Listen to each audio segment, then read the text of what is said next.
नमस्कार, टाइम्स 18 देख रहे हैं आप और आपके साथ मैं हूं शकीना मलिक। देखिए, इस बार की जो बजट आई है वो बजट नहीं बल्कि कुर्सी बचाओ बजट है। देखिए, ये हम नहीं कह रहे हैं, ये विपक्ष का दावा है। और संसद के अंदर और संसद के बाहर जिस तरीके से आज मोदी 3.0 का बहिष्कार हुआ है, यानी देखिए, आप इस वीडियो में देख सकते हैं किस तरीके से तमाम विपक्षी दल के नेता खड़े होकर मोदी 3.0 का बहिष्कार कर रहे हैं। इस वीडियो में आपको दिख रही होंगी सोनिया गांधी, वहीं आपको राहुल गांधी, प्रियंका गांधी, अखिलेश यादव, मोहन रेड्डी, सभी लोग प्रदर्शन करते हुए नजर आ रहे हैं। आखिर वजह क्या है? क्या इस बार की बजट जो है, लोग यानी 2023 की भी बजट से लोग नाखुश थे, लेकिन 2024 की बजट आते ही तमाम लोग भी, यानी जो मोदी भक्त थे, मैं वो भी आपको वीडियो में आगे दिखाऊंगी, जो मोदी भक्त थे वो भी मोदी के खिलाफ ट्विटर हैंडल पे पोस्ट करते हुए नजर आए, वो भी मोदी के खिलाफ नजर आए। तो क्या वाकई में इस बार जो मोदी 3.0 का बहिष्कार विपक्ष कर रहा है संसद के बाहर, और जिस तरीके से रोड पर धरना प्रदर्शन करते हुए लोग हैं, क्या मोदी इस बार भूल चुके हैं कि जनता के लिए उन्हें क्या कुछ करना है और बजट में सिर्फ अपना फायदा देख रहे हैं? खैर, आप देखिए इस वीडियो को किस तरीके से विपक्ष प्रदर्शन जारी कर रखा है।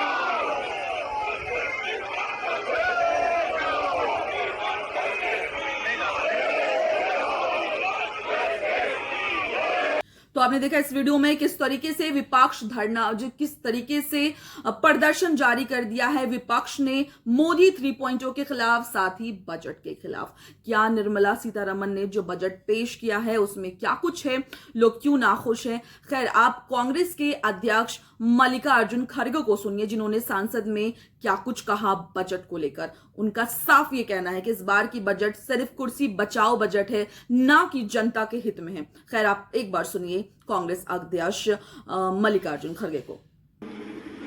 कल बजट पेश हुआ, उस बजट में किसी स्टेट को कुछ नहीं मिला और सबके थाली खाली, और दो के थाली में पकोड़ा और ये अपना जलेबी, ये दो छोड़ के किसी को नहीं मिला कुछ। ना तमिलनाडु को मिला, ना केरला को मिला, ना कर्नाटक को मिला, ना महाराष्ट्र को मिला, ना पंजाब, ना हरियाणा, ना राजस्थान, ना छत्तीसगढ़, ना किसी स्टेट को कुछ नहीं, दिल्ली को नहीं दिया, तो मैं कितने गिनूं, ओडिशा को कुछ नहीं दिया। तो ऐसा बजट मैं कभी नहीं देखा, और ये सिर्फ किसी को खुश करने के लिए, कुर्सी बचाने के लिए वो ये सब हुआ है, इसका हम खत्म करते हैं। और इस ढंग से बजट पेश अगर हो गया, मैं समझता हूँ कर्नाटक से आए हैं, नहीं कर्नाटक से आए हैं सर, हमारी तो अपेक्षा ऐसी थी सबसे ज्यादा मुझे ही मिलेगा, लेकिन वो इतना हमको तो कुछ नहीं मिला। तो इसका तो हम कंडेम करेंगे, प्रोटेस्ट करेंगे। अगर आप जिस जगह अपोजिशन पार्टी चुन के आ गई, जिस जगह आपको निग्लेक्ट किया गया है या लोगों ने नकार दिया आपको, उस जगह कुछ नहीं मिला। और लोग अगर ऐसा आप करते गए, अगर बैलेंस नहीं होगा, डेवलपमेंट कैसा होगा? आज आपके साथ है, कल लोग वो दूसरों के साथ हो गए। तो लोग अलग समय में अलग अलग से करते हैं, इसीलिए मैं इसका खंडन करता हूँ।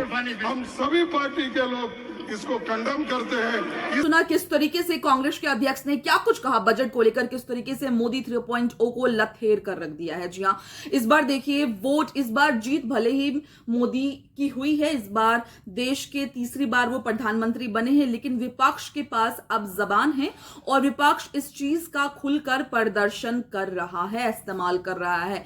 यानी सड़क से संसद तक, यानी लोगों की जो आवाज है वो विपक्ष उठाता हुआ नजर आ रहा है।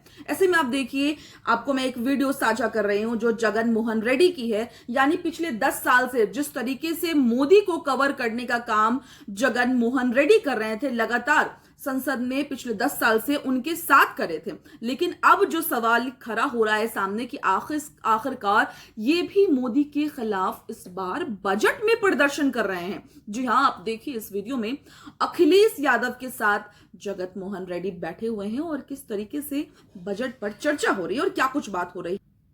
तो आपने देखा किस तरीके से जगन मोहन रेड्डी भी अखिलेश यादव के साथ हो गए, और ऐसा ही नहीं, बीजेपी के बहुत सारे लोग हो गए हैं, यहां तक कि बिका हुआ पत्रकार। देखिए ये बड़ी मजेदार बात है, आपको भी सुन के अच्छा लगेगा।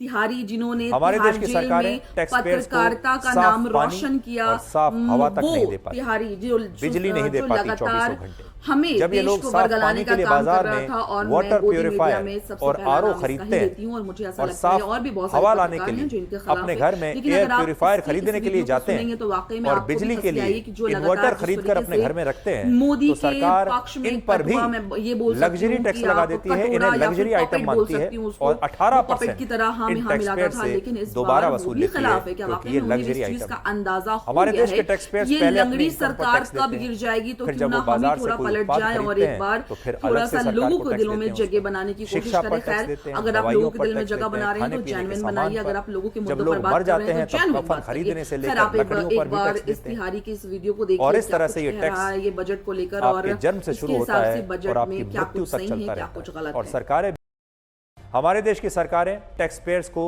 साफ पानी और साफ हवा तक नहीं दे पाती, बिजली नहीं दे पाती 24 घंटे। जब ये लोग साफ पानी के लिए बाजार में वाटर प्यूरिफायर और आरओ खरीदते हैं और साफ हवा लाने के लिए अपने घर में एयर प्यूरिफायर खरीदने के लिए जाते हैं और बिजली के लिए इन्वर्टर खरीदकर अपने घर में रखते हैं, तो सरकार इन पर भी लग्जरी टैक्स लगा देती है, इन्हें लग्जरी आइटम मानती है और 18% इन टैक्स पेयर से दोबारा वसूल लेती है, क्योंकि ये लग्जरी आइटम है। हमारे देश के टैक्स पेयर्स पहले अपनी इनकम पर टैक्स देते हैं, फिर जब वो बाजार से कोई उत्पाद खरीदते हैं तो फिर अलग से सरकार को टैक्स देते हैं, उस पर शिक्षा पर टैक्स देते हैं, दवाइयों पर टैक्स देते हैं, खाने पीने के सामान पर। जब लोग मर जाते हैं तब कफन खरीदने से लेकर लकड़ियों पर भी टैक्स देते हैं। और इस तरह से ये टैक्स आपके जन्म से शुरू होता है और आपकी मृत्यु तक चलता रहता है। और सरकारें भी टैक्स में मिलने वाले पैसे को सही जगह पर नहीं लगा पाती। अगर आप जो टैक्स दे रहे हैं, जो इस देश का टैक्स पेयर दे रहा है पैसा, अगर उसका अच्छी जगह इस्तेमाल हो रहा होता तो उसको भी खुशी होती, लेकिन वो टैक्स का पैसा भी बर्बाद हो जाता है। सुना किस तरीके से इन्होंने भी बजट को लेकर क्या लथेरा है भाई साहब। इस बार लग रहा है वाकई में मोदी 3.0 जो सरकार बनी है शायद कहीं वो गिर ना जाए, और गिरने की वजह क्या कुछ हो सकती है, खैर ये तो वीडियो में आगे पता चलेगा। और लगातार जिस तरीके से बजट को लेकर प्रदर्शन हो रहा है, वहीं दूसरी तरफ नीट को लेकर प्रदर्शन हो रहा है। देखिए अभी भी संसद भवन में जिस तरीके से विपक्ष नीट पर आवाज उठा रहा है, क्योंकि ये हमारे देश का भविष्य का सवाल है, और अगर इस पर बात नहीं होगी तो किस पर बात होगी, जिस पर हमारे देश के शिक्षा मंत्री क्या कुछ कह रहे हैं, धर्मेंद्र प्रधान। उन्होंने कहा है कि पिछले 7 सालों में कोई पेपर लीक का मामला ही नहीं हुआ है, कोई एग्जाम रद्द हुआ ही नहीं है, मानने को ही तैयार नहीं। तो क्या वाकई में ये सारे न्यूज जो वायरल हुए ये सारे फेक थे, या फिर इसके पीछे कोई जेन्युइन वजह थी, ये तो खैर हम देखेंगे इस वीडियो में आगे। Sir, with full responsibility I would like to submit in front of house through you sir, there is no evidence of paper leak in last 7 years in any number। इससे पहले मैं आपको और भी एक बहुत ही मजेदार बात सोचा आपके साथ साझा करें, शायद आपको भी अच्छा लगेगा, क्योंकि सिर्फ पत्रकार ही उसके खिलाफ नहीं, सिर्फ बीजेपी के नेता ही उनके खिलाफ नहीं, सिर्फ दिग्गज नेता ही उनके खिलाफ नहीं, बल्कि जो मोदी भक्त हैं, जी हाँ मोदी भक्त, जो लगातार, आपको बता दूं पिछले 10 सालों में कुछ लोग ये कह रहे हैं कि अगर मोदी सरकार आती है तो मैं सुकून से मर सकती हूँ, सुकून से मर सकता हूँ, व्हाटएवर। कुछ लोगों का ये कहना था कि अगर मोदी सरकार आएगी मुझे फर्क नहीं पड़ता, देश लूट जाए बिक जाए, हम अंधभक्त हैं, हम मोदी को ही वोट करेंगे। लेकिन अब वोट तो कर दिया आपने। देखिए, एक वोट जो बहुत ही महत्वपूर्ण होता है, एक वोट का जो आपने गलत इस्तेमाल किया, जिसका रिग्रेट अब लोगों को हो रहा है, और इसके मैं कुछ सबूत भी आपके सामने पेश करना चाहूंगी। जिस तरीके से लोग ट्विटर हैंडल पे कुछ कुछ पोस्ट कर रहे हैं, आई सी यू, अब वो आप देखिए एक बार। अंशिका शर्मा नाम की एक यूजर है जिन्होंने पोस्ट किया है फिर एक बार मोदी सरकार। ये पोस्ट की आप डेट देखें 1/6/2024 है, वहीं आप अभी की डेट देखिए। अंशिका शर्मा है जिन्होंने लिखा है I want vote for this government again if they do not change the finance minister. देखिए, अगर बिना सोचे समझे अगर आप वोट करेंगे तो ऑब्वियसली बात है ये सारी चीजें झेलनी पड़ेगी। उन्होंने कहा है कि मैं दोबारा कभी इस सरकार को वोट नहीं करूंगी अगर ये अपना फाइनेंस मिनिस्टर चेंज नहीं करते हैं। देखिए, एक और मजेदार ट्वीट है, वो भी आप देखिए, आपके स्क्रीन पर दिख रहा है। सीए शुभम अग्रवाल का है, one of all the things that I love about #Modi government is that they don't make election budget a free buy shop. India would need to continue with this sensible budgeting for the year to come in order to rise as a superpower. ये 2023 का इनका शुभम जी का 2023 का post है। आप देखिए किस तरीके से मोदी के प्यार में बावले हो चुके हैं और क्या कुछ लिख रहे हैं, इन्हें कुछ समझ ही नहीं है, बस मोदी मोदी मोदी ही रटे। लेकिन देखिए तुरंत 2024 में किस तरीके से शुभम जी के विचार चेंज हो गए, वो भी आप देखिए, आपके स्क्रीन पर दिख रहा है। I am voting for Congress in the next Lok Sabha election #budget day. देखिए, इनका रवैया क्या, इनके विचार भी चेंज हो गए। उन्होंने कहा है कि अब अपकमिंग इलेक्शन में ये कांग्रेस को ही वोट करेंगे, लोकसभा इलेक्शन में #बजट डे। एक और मैं आपको यूजर का पढ़ के सुनाती हूँ, ये भी सुनिए आप, ये भी बहुत इंटरेस्टिंग है। पायल शर्मा नाम की एक व्यक्ति है, एक लड़की है, सॉरी, उन्होंने क्या पोस्ट किया आप देखिए। Now I can die peacefully, Narendra Das Modi. ठीक है, आप किस तरीके से देख रहे हैं, किस तरीके से प्यार बरसा रही हैं कि अब मैं सुकून से मर सकती हूँ क्योंकि प्रधानमंत्री नरेंद्र मोदी की सरकार बन चुकी है। ये अभी रिसेंट पोस्ट है, ये पुरानी पोस्ट नहीं है। राइट नाउ जो अब उन्होंने, मैडम ने जो पोस्ट किया है वो भी आप देखें अपने स्क्रीन पे। Worst government I have seen in term of tax issues, the worst. उसके आगे जो 4 वर्ड हैं वो आई कांट रीड बिकॉज आप देख सकते हैं वो एफ से शुरुआत होती है। तो ये बेहद ही जिस तरीके से मैडम ने अपने अल्फाज में चेंजेस किए हैं और जिस तरीके से कहते हैं भिंगा के मारा है गाली गलौज के साथ, वो आप देख सकते हैं यूजर की मेंटालिटी कैसे बदल रही है। एक और है रेणुका जैन करके है, we want to see a dictator Modi period. And उसके बाद मैडम ने जो चेंज लाया है, रेणुका जैन ने, जो अब उन्होंने पोस्ट किया है बजट आने के बाद, क्या कुछ लिखा है।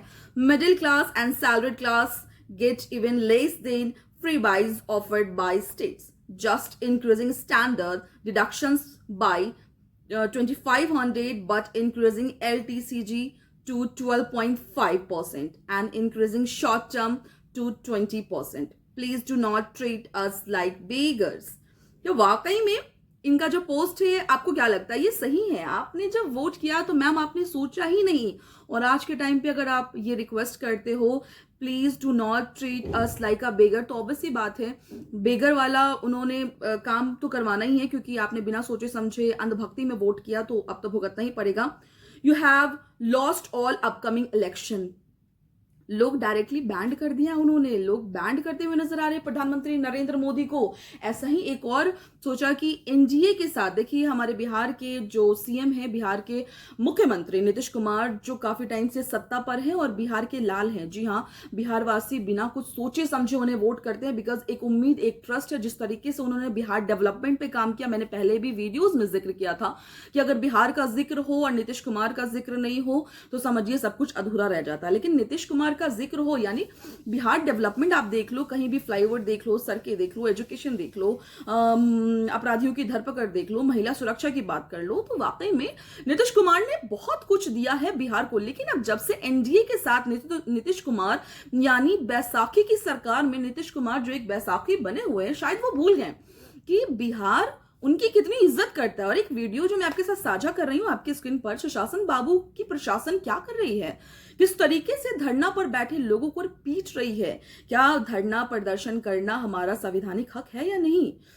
जिस चीज का हमें संवैधानिक हक मिला हुआ है, आप इस तरीके से पिटाई नहीं कर सकते हैं। लोग धरना प्रदर्शन करेंगे उनकी बात अगर नहीं सुनी जाएगी तो। खैर, हमारा सवाल नीतीश कुमार से है। नीतीश कुमार जी, जब से मोदी 3.0 की शुरुआत हुई है, जब से ये बैसाखी की सरकार बनी है, बिहार के ऑल ओवर इंडिया में आपराधिक घटनाएं बढ़ गई हैं। महिलाएं सुरक्षित नहीं है। इवन फ्लाईओवर गिरते हुए नजर आ रहे हैं, एयरपोर्ट्स गिर रहे हैं। ये सब क्या हो रहा है सुशासन बाबू?